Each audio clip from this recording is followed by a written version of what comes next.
예, 경제와 투자를 보는 깊이 있는 시선 딥사이트 시간입니다. AI에 대한 지난해 여러 논쟁이 있었지만 새로운 모습을 바꿔가면서 성장성에 대한 기대감은 여전하고요. 그러면서 결국은 이제 소프트웨어나 반도체도 그렇지만 에너지, 또 친환경, 전력기기, 원전까지 다시 모멘텀이 뜨고 있는데요. 원전 관련된 이야기 오늘 현대건설 중심으로 풀어가도록 하겠습니다. 박세라 신영증권 연구위원 오셨습니다. 어서 오십시오. 안녕하세요. 네, 너무 반도체, 자동차만 가지 않고 이렇게 부각을 내는 종목들이 오늘 증권주도 그렇고 현대건설도 그렇고 이런 종목이 있다는 게 좋은 겁니다. 먼저 원전 산업 관련해서 전반적인 글로벌 현황, 또 이 글로벌 이 발주 계획 이런 흐름들은 어떻습니까? 네.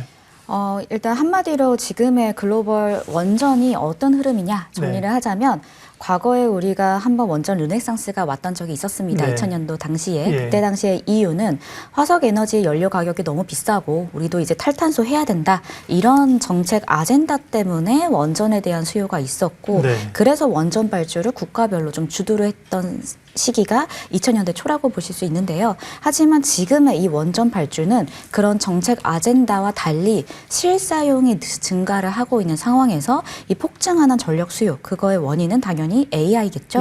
그리고 이제는 피지컬, 로봇, AI까지 얘기가 나오기 때문에 전력 수요가 상당히 증가할 것 같은데 더군다나 이제 화석 에너지로는 이 전력, 에너지에 대한 안보가 더 중요해진 상황에서 자체적으로 에너지를 자급할 수 있는 그런 중요한 대체 전력 발전원으로서 원전이 유일하다라는 생각이 나왔다라는 겁니다. 그래서 지금의 원전 발주는 과거와 달리 이런 에너지 전력 수요 급증, 실제 수요 증가 플러스 전력 안보, 에너지 안보에 대한 이슈까지 겹치면서 폭발적으로 증가하고 있는 상황이다라는 차이점을 들 수 있을 것 같습니다. 박 의원님 말씀하신 것처럼 이전하고의 차이점 그리고 이게 국가적 차원에서 정책적 차원에서 이 드라이브를 건다는 얘기인데요. 요 얘기는 그러면 이제 미국하고 국내를 조금 나눠서 여쭤보겠습니다. 미국도 트럼프 대통령이 원전 계속 짓겠다고 선언을 했던 것을 저희가 기억을 하고 있고요. 며칠 전에는 데이터 센터 전력 비용을 빅테크가 직접 부담해야 된다 이런 얘기를 했는데 이런 속내는 무엇이고 그게 원전 산업에 미치는 영향은 어떨까요? 결국에는 이런 모든 논의들이 원전 전력 관련된 내용들이 사회적으로 이슈가 되고 있고 아무래도 지금 트럼프 대통령은 또 선거를 앞두고 11월 선거를 앞두고 중간 선거를 앞두고 여러 가지 여론을 의식할 수밖에 없는 상황이기 때문에 다양한 아젠다를 던지고 있다라고 보시면 될 것 같은데요. 이런 논의의 핵심이 전력 그리고 원전으로 되어 있다, 전력 수요로 되어 있다라는 측면에서 얼마나 사회적으로 중요한 내용인지 이걸 좀 환기시키는 부분이라고 보시면 될 것 같고요. 이 데이터 센터의 전력 부담에 대한 내용은 실질적으로 업계에 어떤 식으로 가게 되냐면 결국에는 이 전력 요금이 오를 텐데 이거에 대한 부하를 어떻게 견딜 것이냐, 이 데이터 센터 업체들이 담당해야 된다라는 이슈들은 결국 민간 기업들이 얼마나 합리적이고 효율적으로 전력을 부담해야 되냐 이런 논의까지 실질적으로 또 갈 수가 있기 때문에 이런 부분들은 단순히 대형 원전 같은 원전 수요뿐만이 아니라 효율적으로 전력 수급을 끊김없이 부하 없이 하기 위한 SMR 같은 논의들 이런 것까지도 결국 실질적으로 갈 수 있는 흐름들이 확대가 되고 있다고 보기 때문에 우리는 어떤 큰 기대감 이런 뿐만이 아니라 업체들이 체감할 수 있는 효율적인 방안들을 조금 더 빠르게 논의될 수 있는 배경들이 만들어지고 있다. 이렇게 해석할 수 있을 것 같습니다. 원전에 대한 수요가 많은데 국가적 차원에서 국가가 재정을 투입해서 할 수 있는 것은 한계가 있고 트럼프 입장에서는 그럴 필요도 없다고 생각하니 빅테크들이 투자해라. 그러면 결국은 빅테크가 직접 투자를 하던 SMR을 하던 이 원전 산업 전체는 플러스 요인이 되는 것 같고요. 국내 사실 원전과 관련된 정책이 고민들이 좀 있지 않았습니까? 지금 이제 새 정부에서 친원전적이지 않았기 때문에 고민들이 있었는데요. 최근에 이재명 대통령 발언이나 전반적인 이 분위기를 보면 실사고시를 표방하는 분이니까 필요하면 해야 된다 이런 톤인 것 같아요. 국내 원전 산업 전망은 어떻습니까? 네, 실제로 신규 대형 원전에 대한 논의보다는 노후화된 원전을 어떻게 좀 뭐 해체할 것이냐, 원전 해체 네. 사업이 과거에 주로 논의가 되었던 방면에 최근에 이제 국민 여론조사 결과가 압도적으로 신규 대형 원전을 찬성한다라는 쪽으로 되었기 때문에 네. 이제는 대형 원전에 대한 신규 착수 논의가 본격적으로 이루어질 것 같습니다. 여기에는 물론 에너지 수요 자체가 굉장히 급증할 것이라는 우리가 예상했던 것보다도 훨씬 빠르게 전력 수요가 증가를 할 수 있고 이 부분을 대체할 수 있는 전력원으로서의 원전의 중요성이 다시 한번 전체적으로 환기가 되면서 정부 차원에서도 실질적으로 가능한 현실적인 대안으로 원전을 또 다시 채택을 한 것 같습니다. 이렇게 되면은 물론 이 원전이 현재 논의가 시작이 돼서 뭐 착수가 들어간다고 하더라도 저희가 전반적으로 수주를 받고 이 부분에 대해서 실제 매출에까지 이어지기까지는 꽤 많은 시간이 걸리겠지만 예. 이 원전이라는 하나의 물꼬가 터졌다라는 것, 그것도 국내에서 터졌다라는 점은 대형 건설사들한테는 확실히 수혜로서 받아들일 수 있는 여지이고요. 또 그만큼 전력 수요가 우리가 예상하지 못할 정도로 빠르게 증가할 수 있다. 그런 세상에 우리가 좀 살고 있다. 이렇게 이해하셔도 좋을 것 같습니다. 네. 원전 관련해서 이제 국내 새로 원전을 뭐 짓고 이런 것보다 사실은 우리의 기술력으로 해외 프로젝트를 수주하고 그런 성과들이 많았지 않습니까? 그런 모멘텀으로 많이 봤는데 실제 팀 코리아의 지금까지 성과, 그러나 이제 뭐 설계 업체들의 미국 업체들의 웨스팅하우스 사실은 돈 벌어주고 실익은 적다 이런 비난도 좀 있었고 그죠? 또 지금 이 유럽 쪽 말고 뭐 중동이나 새로운 진출 얘기도 많이 나오는데 해외 프로젝트 관련해서는 올해 전망은 어떻습니까? 네, 지금 해외 프로젝트 관련해서도 팀코리아 관련된 수주 내용들이 계속적으로 나오고 있고요. 네. 최근에 이제 작년에는 체코가 이제 본격적으로 그렇죠. 체계 예. 확정이 되면서 전체적으로 좀 이야기가 나왔는데 그 체코에서도 지금 신규 대형 원전 2기를 또 추가로 하겠다라는 계획이 발표가 됐습니다. 그러면서 만약에 우리가 팀코리아가 괜찮은 성과를 계속적으로 보여준다고 한다면 추가 수주까지도 좀 열려 있는 상황이고요. 지금 저희 폴란드라든지 루마니아 그런 베트남에서도 지금 최근에 신규 원전 얘기가 나오고 있고 네. 또 튀르키예에서도 신규 원전 얘기가 나오고 있기 때문에 저희 팀코리아가 입찰 가능한 파이프라인은 지속적으로 증가를 하고 있는 상황이고 이 팀코리아가 그럼 다른 어떤 애들 대비 어떤 경쟁 우위에 있냐라고 결국 얘기를 한다면 이 온타임, 온버짓이 굉장히 중요합니다. 이런 대형 발전 프로젝트 같은 경우에서는 네, 결국에는 시간과 예산. 예, 뭐 설계를 잘한다고만 해서 되는 것이 아니라 네. 결국에는 설계와 수행 그리고 관리 운영까지 연계되는 모든 밸류 체인에서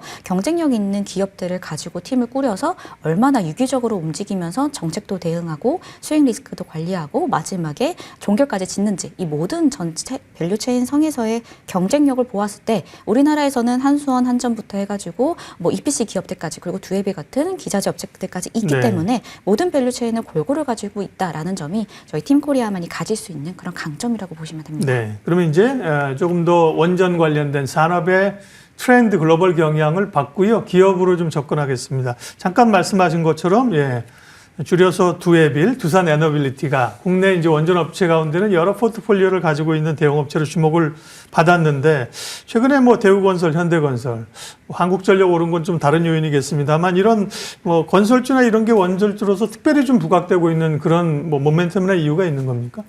건설주가 아주 오랫동안 소외되었던 업종이었기 때문에 네. 최근에 리레이팅이 좀 강하다라고 보실 수 있겠습니다. 저희는 대표적으로 이런 시클리컬 업종이라고 보시면 될 것 같고요. 결국 경기 민감주이기 때문에 경기가 좋으면 주가가 더 많이 움직이고 경기가 안 좋으면 주가가 더 한동안 안 좋은 경향이 있었습니다. 근데 건설은 오랫동안 이런 내수 위주의 업종에 좀 연계가 돼서 국내 주택 또 최근에 워낙 안 좋았다 보니까 밸류에이션이 훨씬 더 저평가되어 있는 그런 좀 답답한 상황을 최근 한 3년간 계속 받아왔던 상황이었는데 저희가 EPC를 안 하던 건 아니고 계속 해왔던 것이긴 하지만 실제로 원전 EPC 가운데서 국내 건설 EPC사들의 경쟁력이 작년엔 기대감이었다면 올해는 그거에 대한 확신으로 넘어가면서 이 밸류에이션 리레이팅 구간이 건설에서 원전으로 넘어가고 그렇기 때문에 타겟 멀티플의 눈높이가 네. 내수 건설업에서 해외 원전주로 넘어가는 구간이다라고 이해를 하시면 될 것 같습니다. 따라서 뭐 두산 에너빌리티 같은 경우에서는 PBR도 기존에 뭐 7배 정도 타겟 멀티플을 산정했다면 건설은 아무리 잘 봐도 0.7배, 0.8배였거든요. 네. 그럼 이런 시장에서 바라보는 패러다임이 건설주가 아니라 원전주로 보기 시작한다라고 한다면 충분히 밸류에이션 타겟이 올라갈 수가 있고 과거에 우리가 2007, 8년도에 중동에서 상당한 건설 붐이었을 때 그때는 이제 삼성 엔지니어링, 현재는 삼성 E&M M&A로 이름이 바뀌었지만 네네. 주가가 시가총액이 10배 이상 증가했던 경험이 있었거든요. 그런 것들이 내수주에 저평가된 상태에서 해외 건설주 이런 식으로 밸류에이션이 전환되는 시기에 가장 빠르게 또 증가하는 경험을 했었던 것이 건설업의 또 특징이기도 합니다. 네. 지금 현재 우리 건설사들이 그런 구간에 좀 와 있다라고 판단을 합니다. 주가가 강하게 갈 때는 이제 한 가지 모멘텀만 가는 것보다 여러 이유들이 좀 겹쳐서 가죠. 지금 말씀하신 원전에 대한 기대감과 함께 상당히 저평가되어 있던 것들이 이제 모멘텀이 오면서 강한 상승을 가지고 있다고 하셨고요. 아까 건설업체들이 EPC 얘기했는데 이거는 뭐 플랜트 엔지니어링인가? EPC는 뭐예요? EPC는 네. 엔지니어링, 프로큐먼트 그리고 컨스트럭션까지도 좀 얘기를 하는 건데 네. 쉽게 말하면 어떤 발주처가 한 번에 맡기는 걸 말합니다. 네, 너가 설계도 턴키라고 우리가 하고, 얘기했었던, 예. 설계도 하고, 구매도 하고, 맞아 건설도 해 이런 예. 것다가 저희가 EPC라고 하는데요. 주로 플랜트 쪽에서 자주 쓰이는 용어입니다. 네, 그러니까 말씀하신 현대건설이나 과거에 이제 해외 비중이 많았던 삼성물산이나 그 말씀하신 그 업체들 그런 업체들 네, 중심으로 삼성은 지금 E&A로 바뀌었나요? 네, 맞습니다. 삼성 E&A 이런 업체들이 이제 해외 플랜트를 많이 했었죠. 네, 자 그럼 이제 원전 전반적인 얘기는 뭐 할 얘기는 많지만 이 정도 마무리하고 오늘 특별히 이제 건설주 중심으로 현대건설 중심으로 좀 이야기를 가볼게요. 이제 건설주가 원전 모멘텀 플러스 받는 이유를 몇 가지 말씀하셨는데 특별히 이제 현대건설이 두각을 나타내고 있습니다. 연말에 조금 숨고르게 하다가 연초에 지금 이렇게 강한 흐름인데요. 현대건설만의 이야기인가요? 아니면 건설주가 같이 좀 움직이는 흐름인가요, 최근에? 일단은 현대건설이 가장 먼저 움직였다고 예. 보시면 될 것 같고요. 그 전에 사실 중소건설사들을 중심으로 건설주 전반적으로도 약간 바닥에서 반등하는 것 아니냐라는 분위기가 네. 전반적으로 퍼지긴 했었습니다. 그래서 현대건설은 원전 테마에서의 반등 포인트 플러스 국내 건설주 자체의 턴어라운드까지도 겹치면서 같이 좀 수혜를 보고 있다고 보시면 됩니다. 네. 사실은 현대건설이 지금 뭐 최근에 주가가 올 들어서 굉장히 많이 올랐는데요. 그 전부터 사실 현대건설에 대해서 이제 리포트를 쓰셨고 주가가 갑자기 좀 올라서 조금 옛날에 들어서 당황스러운 측면이 조금 없지 않으실 것 같은데 기존에 지금 현대건설은 11만 원을 가고 있고요. 목표가를 15만 원으로 8만 6천 원에서 15만 원으로 이제 저희가 보기에도 이렇게 한꺼번에 많이 올리는 거는 잘 못 보는데요. 이렇게 리레이팅 변경을 하셨습니다. 그 이유를 좀 말씀해 주시겠어요? 네. 네, 시장이 매우 강한 것도 없지 않아 영향이 있을 텐데 네. 1월 초부터 워낙 시장이 많이 예. 강했지만 근데 전체적으로 현대건설의 목표 주가를 대폭 상향한 데에는 이제는 원전에 대한 기대감이 실체화되는 그 전환기다. 그것이 원년이다라는 부분이 상당히 강했고요. 거기에서는 상반기에 실제로 수주가 임박한 것들이 많다. 그래서 저희가 작년 11월에 페르미 관련해서 이 피드 계약을 맺은 것도 첫 번째 기폭제가 되었고 네. 지금 미국 관련해서도 원전 관련된 이야기들이 빠르게 진행되고 있는 와중에 팰리세이드, 그 SMR 관련돼서 저희가 상반기 수주와 착공을 목표로 하고 있습니다. 그런 것들이 뚜렷하게 가시화되고 있는 상황이다. 근데 거기에다가 플러스 저희가 팀코리아 관련해서는 현대건설의 참여 비중이 많이 높지는 않지 않을까, 오히려 다른 건설사들이 기회를 보지 않을까 했는데 네. 팀코리아 차원에서의 파이프라인도 증가를 했고 팀코리아 내에서도 현대건설과의 협업 가능성이 굉장히 올라갔다라는 점에서 저희들이 수주할 수 있는 파이프라인 자체가 증가했다. 그리고 확률도 증가했다. 라는 측면에서 과거 TP 산정보다 그 가능성 부분을 훨씬 더 많이 참고를 했고요. 무엇보다 지금 시장에서 그리고 글로벌리 이 한국의 EPC사들, 원전 EPC사, 특히 현대건설에 대한 포인트가 과거 중동의 건설 붐처럼 시장은 수요가 굉장히 급증하는데 공급이 굉장히 부족한 상황. 그런 부분에서 공급 우위를 가지고 성장성을 충분히 점할 수 있는 상황이다라고 보고 있었기 때문에 그때 당시에 밸류에이션을 참고를 해서 저희가 PBR, 그러니까 북밸류 밸류에이션보다는 다른 의미로 PBR, 즉 백로그, 수주 잔고 대비해서 저희가 매출의 멀티플을 산정하는 그런 밸류에이션 매트릭스를 가져왔기 때문에 네. 충분히 상승 여력이 있다. 그리고 가능한 숫자다. 별로 그 공격적인 숫자는 아니다라는 네. 근거가 나왔습니다. 그렇군요. 다른 데도 이제 따라서 올리게 될 거야. 이런 마침 느낌으로 저는 이제 들렸는데요. 네.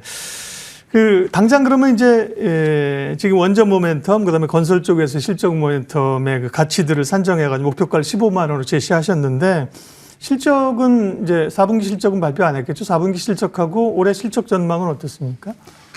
건설사들은 아마 투자하셨던 분들은 아시겠지만 4분기는 기본적으로 좀 비용이 많이 나오는 실적이 네. 그렇게 좋지 않은 분기가 4분기입니다. 그래서 저희가 2월 4일 혹은 6일 이 사이에 실적이 발표될 것으로 보여지는데요.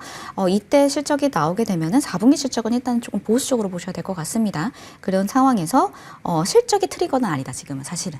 뭐 실적에 대한 전망치가 강하게 네. 증가하거나 이런 건 아니기 때문에 적어도 또 분기 실적이 중요한 건 아니다 지금은. 네, 맞습니다. 그렇기 때문에 결국에는 이 원전 관련된 파이프라인이 어디까지 증가하고 회사가 어느 정도까지 확대돼서 이해를 하는지 네. 그 부분이 가장 중요할 것 같고요. 사실은 이것보다는 미국에서 지금 계속적으로 논의되고 있는 에너지 관련된 정책들, 특히 SMR이나 이런 원전 관련해서 정부 입장에서는 우리 열심히 하고 있다라는 발표들을 보도자료들을 꾸준히 업로드를 하고 있는 상황이거든요. 네. 그런 것과 관련해서 지금 SMR 외에도 신규 원전, 대형 원전에 대한 착수 부분까지도 계속적으로 정책 어젠다가 모아지게 된다면 그 부분이 저는 주가에는 보다 더 긍정적인 요인이라고 해석을 하고 있습니다. 네.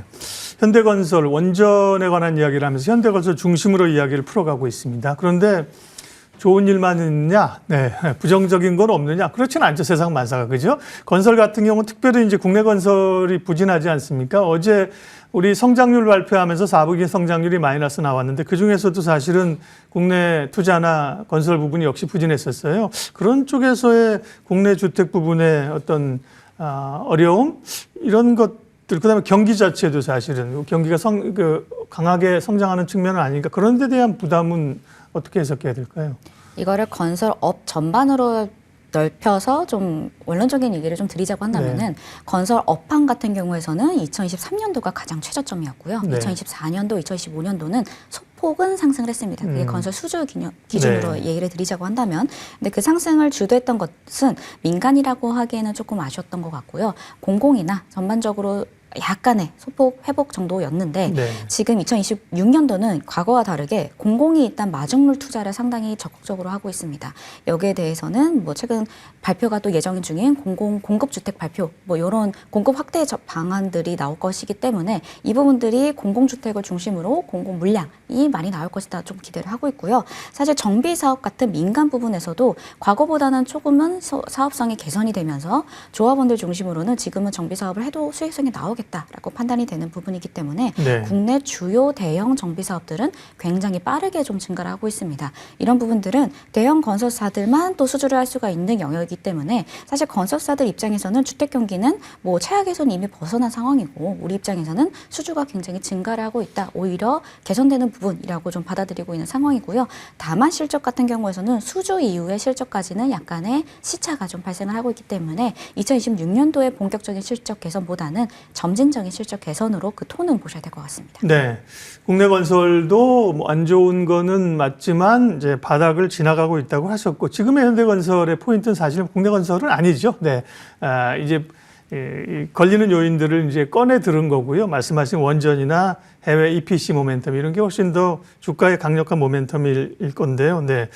그 밖에 그러면 어쨌든 현대건설을 바라볼 때 체크해야 될 리스트 혹은 조금 앞으로 뭐 대외 변수라든지 뭐 현대건설뿐만 아니라 건설업 전반이나 영향을 미칠 수 있는 변수들도 있잖아요. 그런 것들은 어떤 게 있을까요? 네. 무엇보다 지금 현대건설은 원전에 대한 기대감으로 주가가 오르고 있는 부분이기 때문에 이 원전에 대한 이슈가 가장 중요할 텐데요. 작년 연말에 왜 현대건설 주가가 조정받았지라는 생각을 해보시면 결국 AI 자체에 대한 거품론, AI 자체에 대한 버블론 이런 것들이 전체적으로 투자 심리를 약하게 만들었기 때문에 원전도 결국에는 AI 전력 수요랑 연계를 해서 움직이는 부분이라서 AI와 관련된 이런 시장 투자자들의 생각의 변화 이런 것들이 사실상은 주가의 좀 리스크 요인으로 가장 먼저 보셔야 될 것 같습니다. 그래서 어떤 바닥이 탄탄한 실적으로 저희가 지금 주가가 움직이는 것이 아니라 향후 원전 수주에 대한 기대감 그리고 그 근간에는 결국 AI 전력 수요 확장에 대한 기대감이 바탕으로 되고 있는 부분들이기 때문에 우리가 전체적으로는 AI 전력에 대한 얘기들 이런 것들을 좀 긴밀하게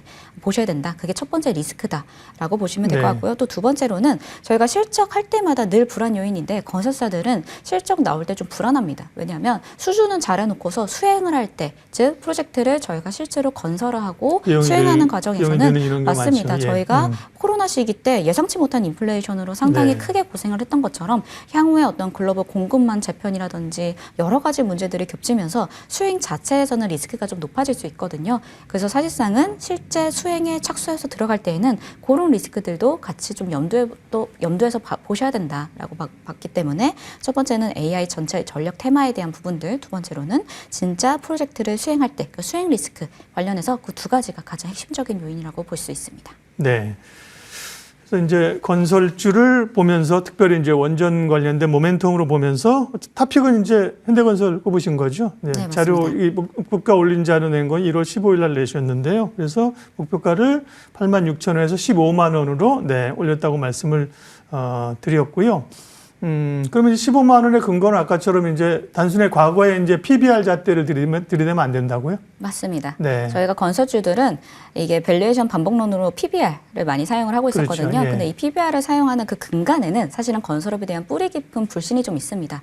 너희들이 자본 대비 얼마나 여력이 있어? 라는 거를 좀 비교하는 방식인데 불안하니까 너희들의 실적을 내가 많이 보고 싶진 않고 뭐 다른 애들이 PER 하는 거랑 다르게 네. 그냥 뭐 업황이 안 좋을 때도 얼마나 버틸 수 있는 체력이 있어. 이런 잣대를 가지고 저희가 PBR, 장부가 대비 얼마나 할인되어 있어. 이런 거를 좀 봤다면 네. 지금은 너희가 얼마나 성장할 수 있어. 오히려 그 바라보는 시선이 바뀌었습니다. 그러면은 밸류에이션 툴도 바뀌어야 된다고 보고 있는데 예. 그런 차원에서는 이제 너희들이 얼마나 수주할 수 있어. 수주가 얼마나 증가할 수 있어. 그리고 향후 얼마나 매출이 증가해. 라는 타겟으로 바꾼다고 한다면은 이게 다른 회사들은 PSR, 이제 매출액 매출, 대비 예. 이제 프라이스 레시오를 보는데 저희는 수주, 그러니까 백로그, 수주 잔고 대비 얼마나 너희들이 멀티플을 줄 수 있어. 네. 과거에 저희가 중동건설 붐 때 들이댔던 잣대였거든요. 그렇게 바꿔야 된다. 그렇게 된다면은 충분히 상승 여력이 나온다. 네. 이렇게 정리할 수 있습니다. 네. 그럼 마지막으로 현대건설 말고 원전 모멘텀이던 건설주 내에서 또 다른 종목 매수 의견 주시는 기업들 어떤 거 있는지 몇 개만 좀 얘기해 주세요. 네. 네, 현대건설 외에도 지금 최근에 삼성물산이라던가 이런 것들도 향후 원전 밸류 체인상에서 이제 SMR 관련해서 좀 기대를 모을 수 있는 종목 중에 하나이고요. 네. 만약에 국내 건설주로만, 주택주로만 좀 한정해서 본다고 한다면 저는 IS 동서도 똑같이 좀 추천을 드리고 있는데요. 네. 지방의 건설사라고 보실 수 있는데 주로 대구 그리고 부산 이렇게 주택 사업을 하고 있는 건설사인데 뭐 지금 너무 지방 경기도 안 좋은데 어떻게 그런 회사를 추천하냐라고 말씀을 드린다면은 결국 주택 경기 사이클이라는 것도 바닥에서 저점에서 올라오는 구간이 있을 수 있는데 네. 그 사이클을 굉장히 예민하게 타는 종목 중 하나가 삼성물산, IS 동서 얘기하셨어요. 네, 예. IS 동서 같은 경우는 거의 3년 동안 신규 분양을 하지 않았을 정도로 상당히 굶었던 종목 중에 하나인데요. 네. 이 회사가 올해 대구, 경산에서 가장 큰 규모의 자체 사업을 지금 분양을 준비를 하고 있습니다.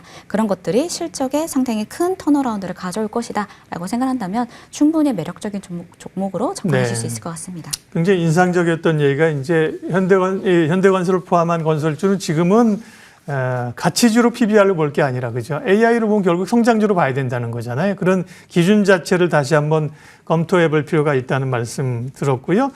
또 현대건설 중심으로 원전주 깊게 얘기했습니다. 오늘 딥사이트 신영증권 박세라 연구위원 함께 해 주셨습니다. 오늘 말씀 고맙습니다. 감사합니다.